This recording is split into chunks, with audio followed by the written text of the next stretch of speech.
कश्मीर मुद्दे को बार बार उठाना बंद करो पाकिस्तान। आपको ये बताएं कि यूएन जनरल असेंबली चल रही है, जिस बीच हर कंट्री के रिप्रेजेंटेटिव वहां पर मौजूद हैं, जहां पर पाकिस्तान के रिप्रेजेंटेटिव मुनीर अकरम ये कहते हुए नजर आए कि जम्मू कश्मीर जो है वो भारत का हिस्सा नहीं है, और इस तरीके से कश्मीर मुद्दे को उनके द्वारा उठाया गया, जिसके बाद से भारत के रिप्रेजेंटेटिव प्रतीक माथुर उन्हें लताड़ लगाते हुए नजर आए और ये कहा कि कश्मीर मुद्दे को बार बार उठाना बंद करे Pakistan.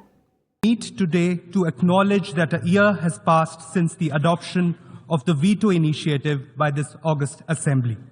India's position on the veto remains consistent and clear.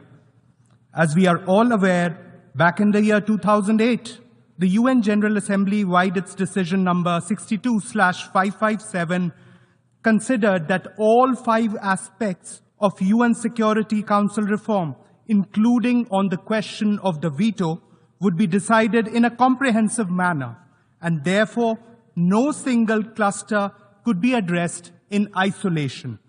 The veto resolution last year, though adopted by consensus, unfortunately reflected a piecemeal approach to UNSC reforms, highlighting one aspect while ignoring the root cause of the problem.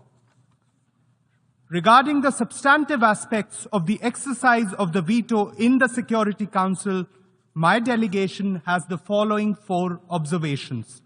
1. Over the past 75 years, all 5 permanent members have used the veto to achieve their respective political ends.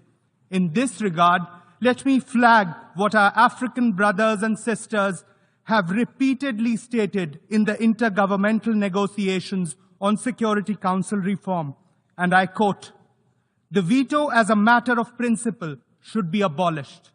However, as a matter of common justice, it should be extended to new permanent members so long as it continues to exist." Unquote. Observation 2. This privilege of using the veto has been vested to only 5 members.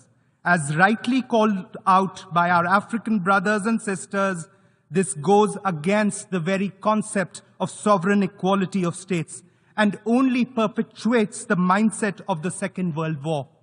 To the victor belong the spoils. Observation 3. Either all nations are treated equally in context of voting rights, or else the new permanent members must also be given the veto.